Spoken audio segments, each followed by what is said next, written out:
Hi, everyone. Landry Etheridge here with Etheridge Counseling Group, and here to talk to Channing Harris, therapist here in Charleston, South Carolina, about spring cleaning for your mind, particularly revolving around relationships, which is so interesting. It's still very cold out, but I am liking this idea of spring cleaning, maybe bringing in some warm weather soon. What in the world is spring cleaning for your mind, Channing, and what's some common clutter that you see?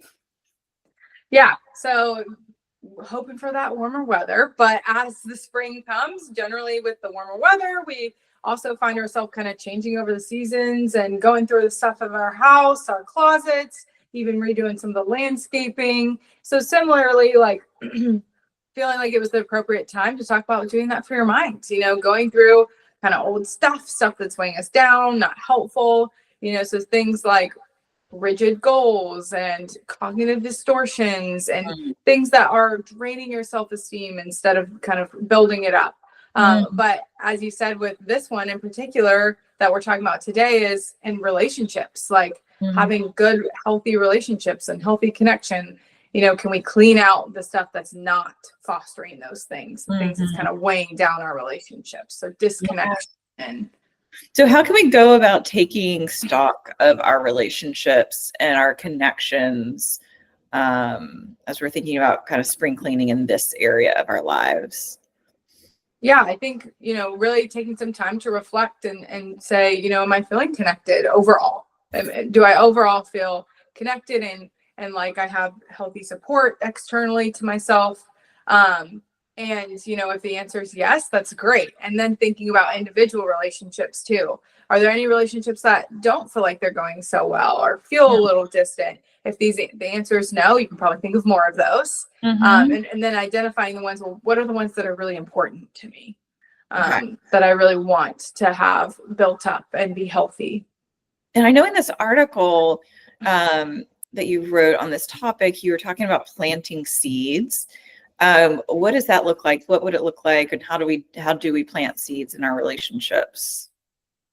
Yeah, and I always tell people that relationships aren't just like a single event. It's not just some, when working with couples, for example, it's not just some grand gesture that now all of a sudden you feel so connected and your relationship's great and you love each other. Like, yeah, you absolutely feel that in that moment, but that fades a little bit over. Like, that's not the whole relationship. That it's about kind of continuously planting these little seeds and watering them and caring for them until it grows into something that's beautiful.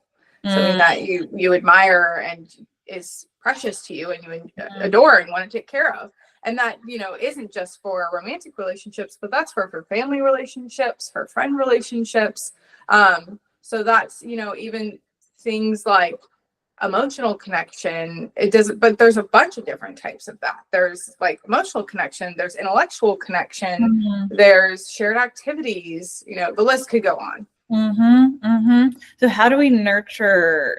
Are there any practical steps to nurturing these connections that you would recommend for people? Yeah. So once you're identifying the ones that you're like, oh, I really want to nurture this, kind of that first step that I talked about earlier, taking stock is important. But then also, thinking about, okay, the ones that I really want to nurture and plant those seeds, it can be small things, but how can I, reach out to them and engage with them? That can be, even on their birthday, I'm going to bring them a coffee, or maybe not even on their birthday. I'm going to send them a little message saying, hey, thinking of you. It doesn't have to be, again, these grand gestures, but it's consistent. That's what I'm really hearing from you. It's consistency over time. It's not just a vacation together or a dinner or an event. It's really, it's all the time. It's kind of showing each other that you're thinking about each other, that you're in each other's thoughts. And yeah, what are some of the benefits to, okay, so we're talking about relationships. I guess my question is, are relationships really all that important? Do we really need to be doing this? Like, is this a priority? I mean, you were talking about spring cleaning and that you identified 4 topics and relationships is one of them. So what are the benefits of relationships? Why is this so important, do you think? Yeah, and I think relationships are very much important. I think, you know, not only our relationship with ourselves, but our relationship with other people. I think it's a twofold thing. But oftentimes, you know, it is interesting that our relationship with ourselves has a lot of parallels to our relationships with other people. Being in relationship with other people teaches us a lot, not only about other people, but also about ourselves. I think that's one huge value of, you can't do that if you're just on an island, if you're a lone wolf. You kind of rob yourself of a lot of opportunities for growth, but also a lot of opportunities for, you know, feeling supported, loved, a sense of belonging. All of those things relationships help to foster. And then you also in turn get to foster that for someone else. Yes. Yes. Yeah. So it's sounding like relationships are actually pretty crucial to our well-being and as a whole. Well, this is such a fascinating topic. Thank you so much. I'm so glad that you wrote this series on spring cleaning for your mind.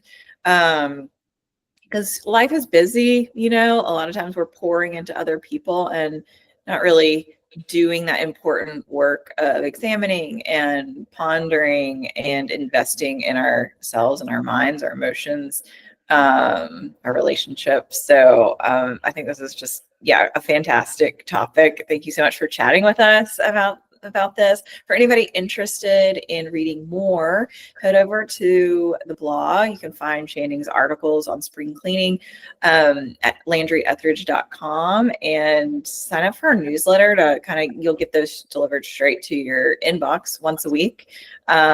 Different health tips, mental health tips, practical steps, all that good stuff. So yeah. All right. Stay tuned for more in the future from Channing and other therapists here at Etheridge Counseling Group. Thanks so much, Channing. Thank you. Look at us, right on time.